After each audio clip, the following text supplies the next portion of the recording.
안녕하세요. 건강 365의 안정은입니다. 잘 먹어 살이 통통하게 오른 아이들을 보면 복스럽게 생겼다, 장군감이다 라면서 귀여워하던 시절이 있었는데요. 하지만 잘 먹으면 건강하다라는 말은 이제 옛말이 됐습니다. 소아기 때부터 적정한 체중을 유지해야 성인이 된 후의 건강도 장담할 수 있기 때문인데요.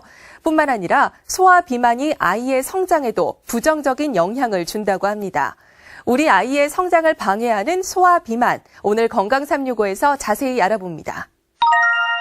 아이들 4명 중 1명이 비만이라는 사실 알고 계셨나요? 이제 소아 비만은 남의 아이 이야기가 아닌 내 아이의 건강을 위해 꼭 관리해야 하는 질환이 되었습니다. 그렇다면 어떤 상태를 소아 비만이라고 할까요? 소아 비만은 우리 몸의 여러 조직에 가서 지방이 과도하게 축적되어 있는 상태를 비만이라고 합니다. 같은 나이와 성별을 기준으로 해서 체질량 지수가 95% 이상인 경우를 비만이라고 정의를 하고, 특히 최근 우리 아이들이 가지고 있는 생활 습관은 비만을 일으키기 쉽다고 하는데요. 어디서나 인스턴트 식품을 쉽게 구할 수 있고 뛰어놀기보다는 컴퓨터 게임이나 스마트폰에 빠져 있는 것도 소아 비만의 원인이 된다고 합니다. 소아 비만의 그 원인은 불규칙적인 식사, 편식, 가식과 같은 잘못된 식사 습관과 생활 습관이 원인이 될 수가 있고, 또 운동량의 부족, 그 유전적인 요인으로서는 부모가 비만인 경우는 거기서 태어나는 자녀들도 비만이 될 가능성이 높습니다.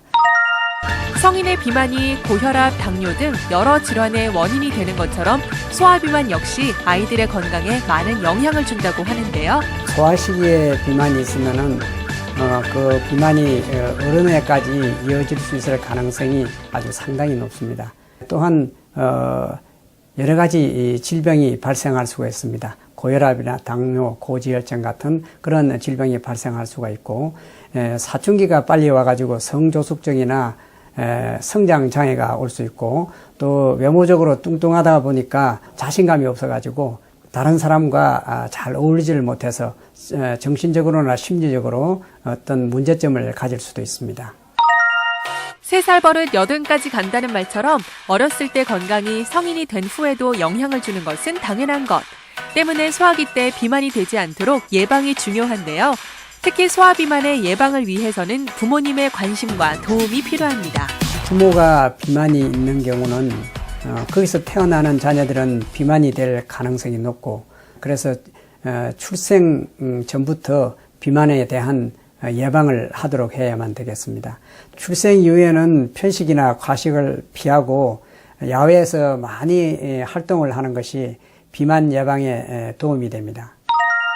가벼운 비만은 생활습관 교정으로 치료가 가능하지만 일부 소아 비만 아이들에게는 전문적인 치료가 필요한데요. 특히 비만으로 인해 다른 합병증이 발생하진 않았는지 확인하는 것도 중요합니다. 소아 비만의 치료는 식이요법과 운동요법과 행동요법이 주로 이용이 되고, 그 비만의 치료는 개인에 따라서 나이하고 비만의 정도, 합병증의 유무에 따라서 치료 방침이 결정됩니다. 소아 비만인 아이들의 생활을 살펴보면 비만에 걸릴 수밖에 없는 패턴을 지니고 있는 경우가 많다고 합니다. 이 때문에 부모님들은 아이들의 열량 섭취를 제한하려고만 하지 말고 잘못된 식습관을 교정하고 올바른 식품을 선택할 수 있도록 도와주어야 하는데요. 부모와 아이가 함께 노력해야 건강한 아이로 성장할 수 있다는 것 꼭 기억해 주세요.